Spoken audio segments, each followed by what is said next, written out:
You're standing at the edge of a homestead garden in the Appalachian foothills. 1880. Beans and squash on one side, but here by the kitchen door is a second garden almost nobody plants anymore.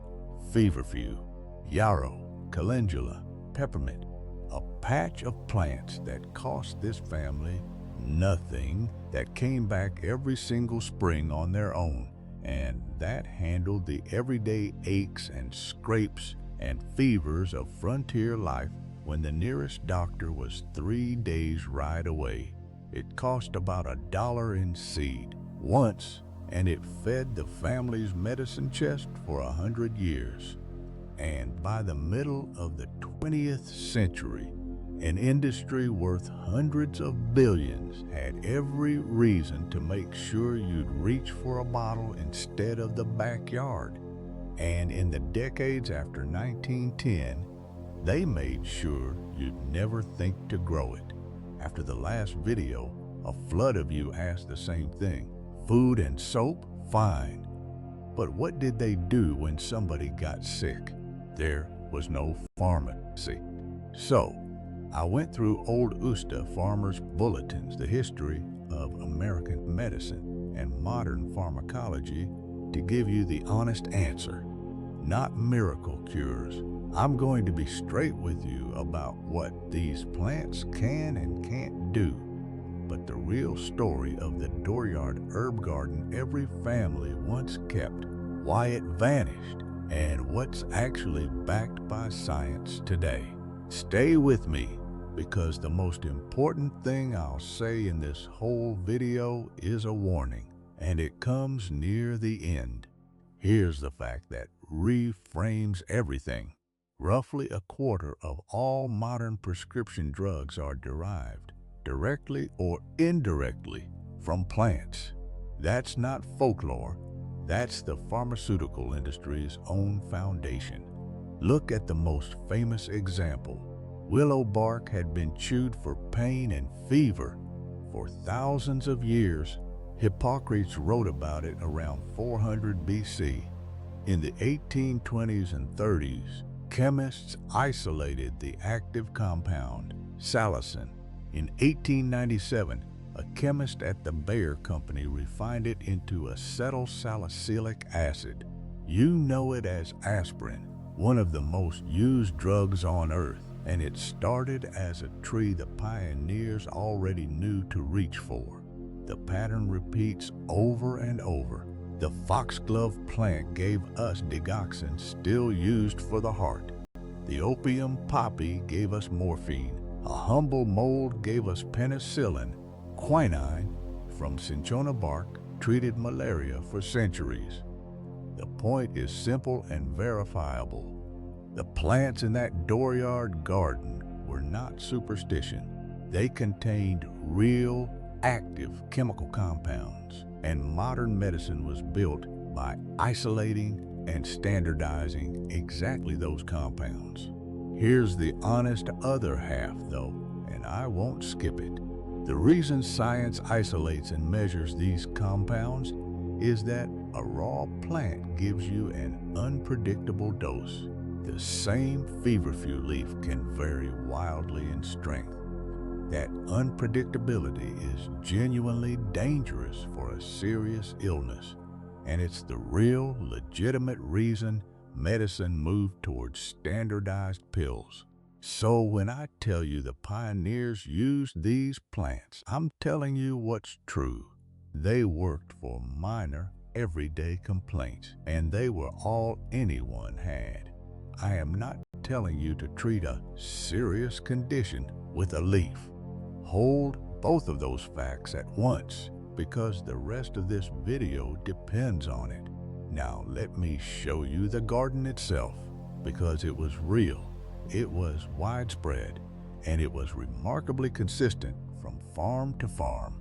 Almost every homestead kept what was called a dooryard garden or a physic garden. Herbs planted right by the kitchen door, where a woman could step out and gather what she needed. And the plants repeat across diaries, seed catalogs, and farm records from Maine to Georgia.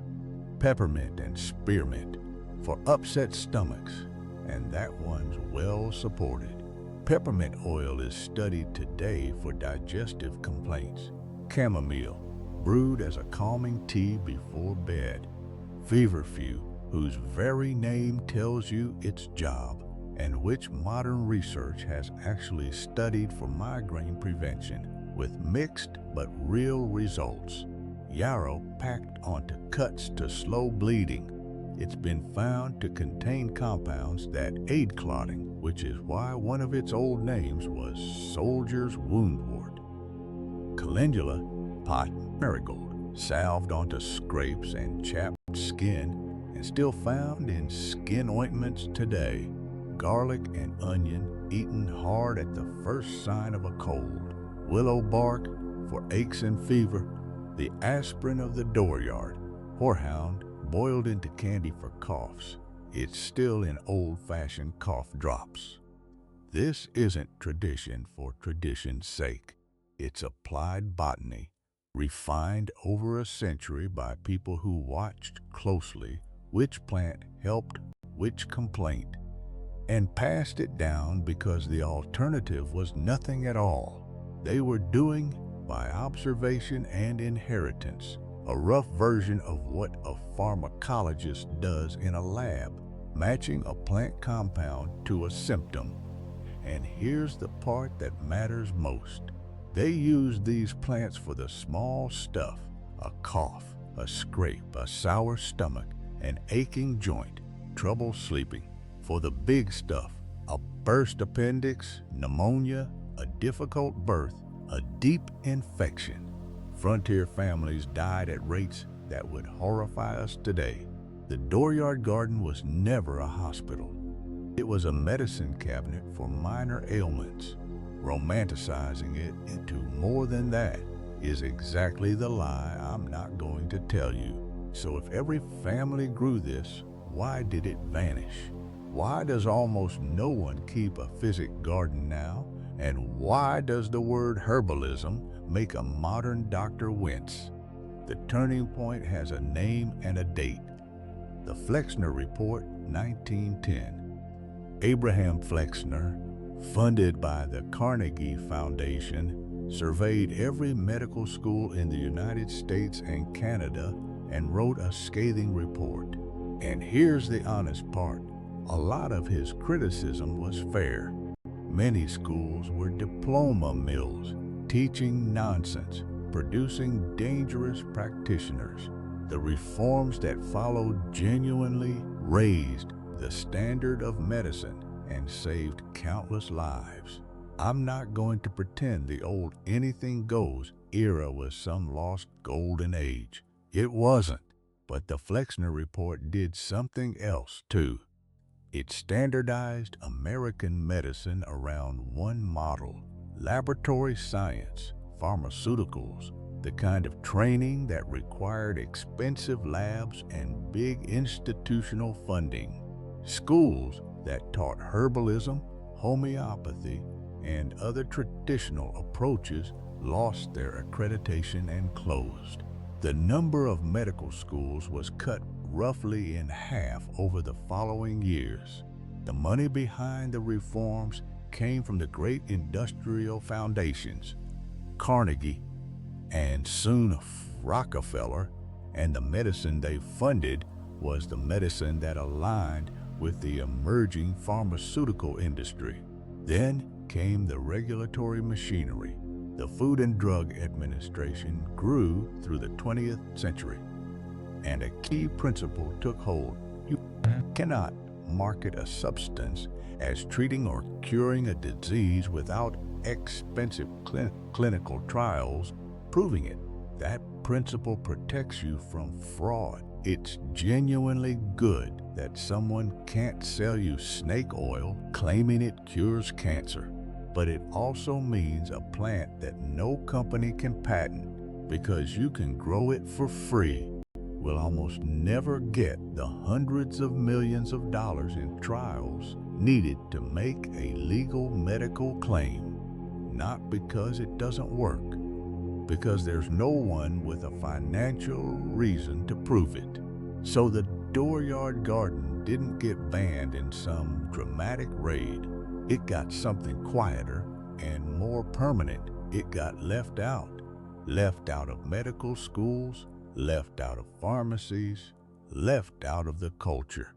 By the time the pharmaceutical industry was selling tens of billions of dollars in products a year, a skill every grandmother once had, knowing which leaf eased which ache, had simply been allowed to fade because no one downtown profited from a plant you grew yourself.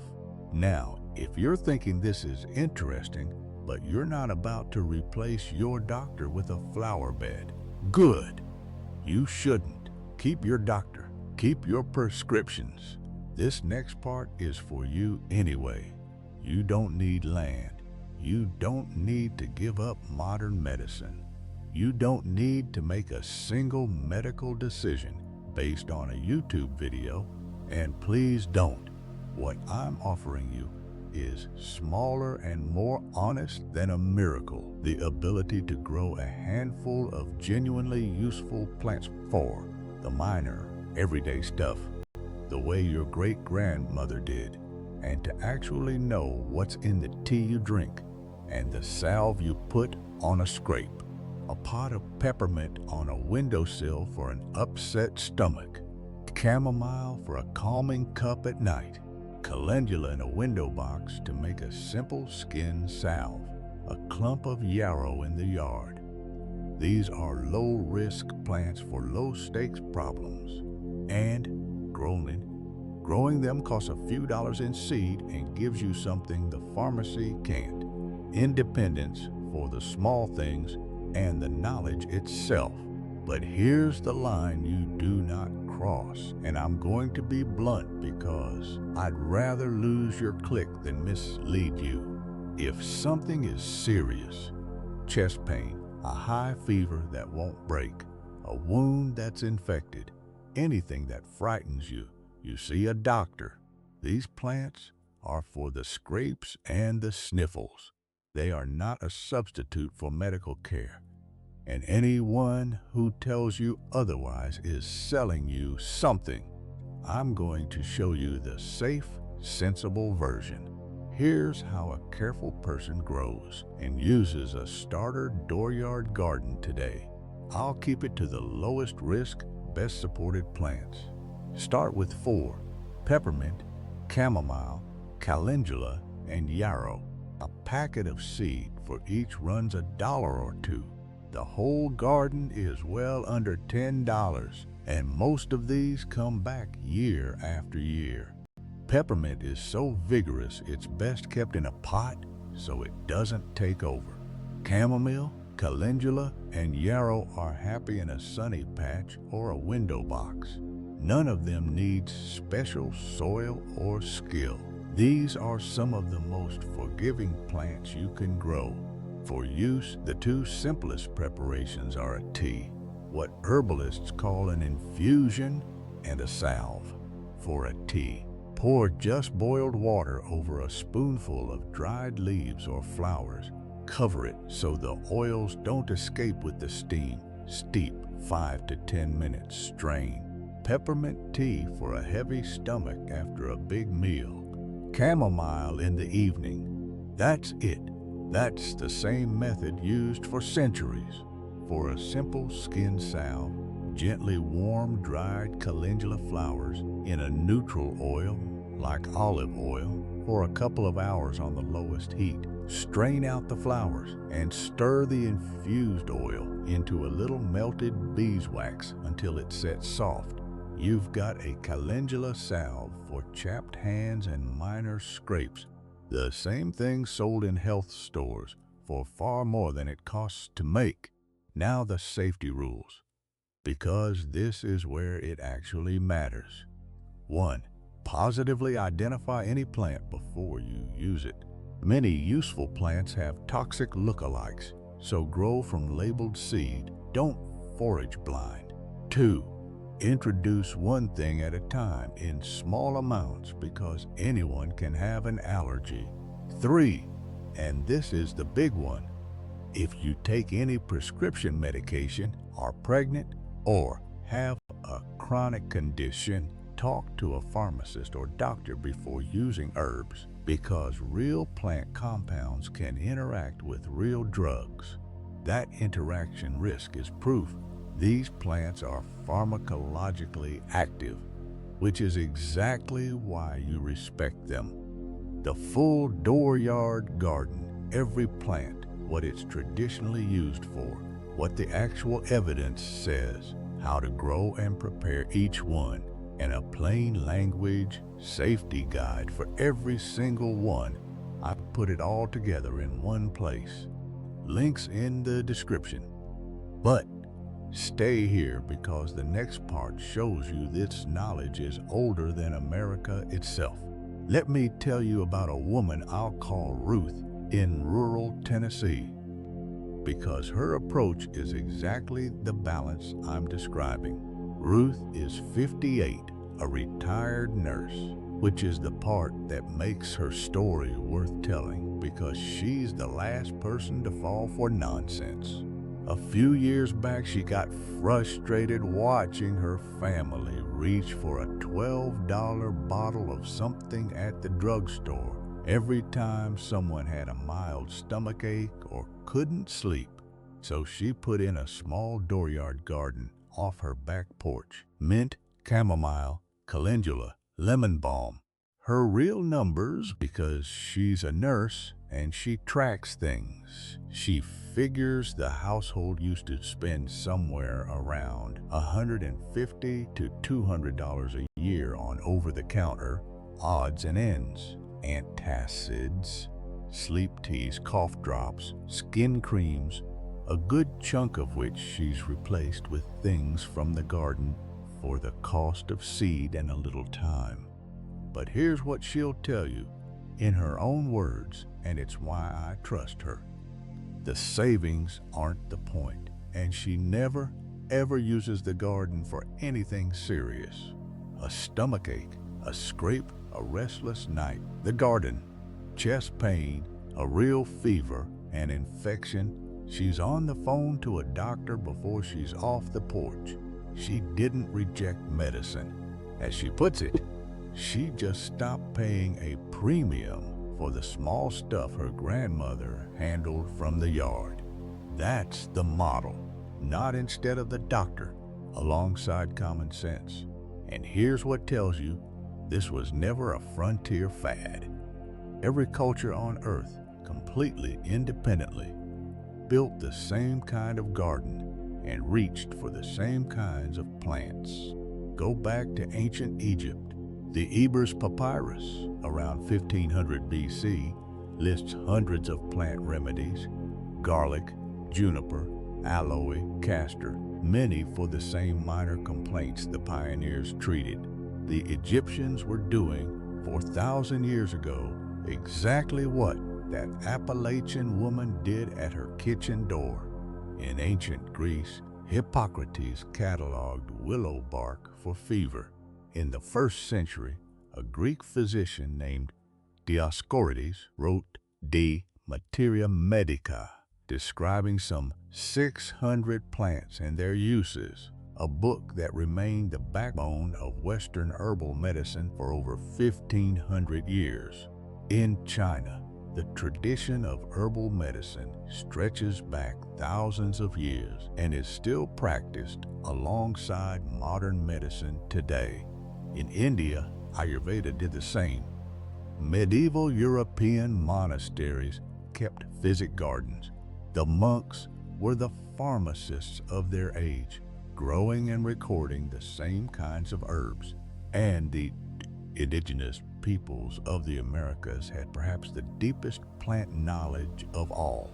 Willow, echinacea, witch hazel, hundreds of species, knowledge that the European settlers, including the pioneers, learned from directly and folded into their own gardens. Witch hazel, still on pharmacy shelves today, came straight from Native American practice.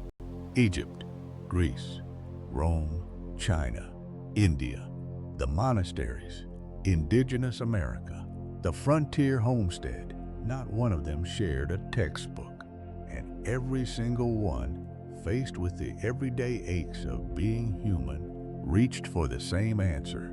Plants, observed carefully, used for the small things passed down. That is not coincidence.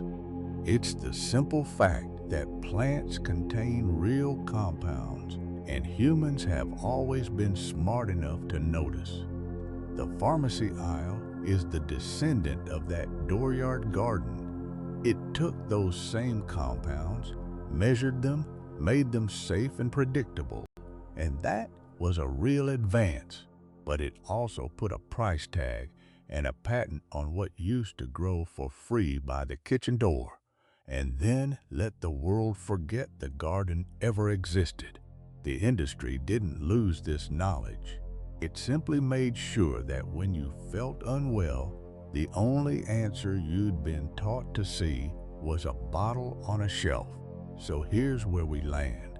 For 4,000 years, from the Eber's papyrus to your great-grandmother's back step, ordinary people grew their own remedies for the everyday stuff. Then, over the last century, that knowledge was quietly pushed to the margins, not because it was worthless, but because no one could patent a plant you grow yourself. They didn't lose this knowledge, you were just never given it. Now you have a piece of it back. Use it wisely. Grow the easy four. Use them for the small things. Respect that these are active compounds. Check with a pharmacist if you take other medicine. And never, ever let a garden stand between you and a doctor when something is serious. That's not me covering myself. That's the actual pioneer wisdom. They used what they had, and they had no illusions about its limits. Now I want to hear from you. Drop a comment with your state and tell me this. Did anyone in your family, a grandmother, a great aunt, keep an herb garden by the door, or have a go-to plant for a cold or a cough? I read every one, and those stories are how I find the next thing to dig up. And if you're starting to see how much old, free knowledge got quietly shelved to sell you the packaged version scribe, because next week I'm going somewhere that sounds impossible. The pioneers kept their drinking water safe and clear, without a filter, without chemicals, and without electricity, using nothing but sand, gravel, and a principle that the bottled water industry would rather you never understood. It cost almost nothing. It still works, and the reason it disappeared is a story you need to hear.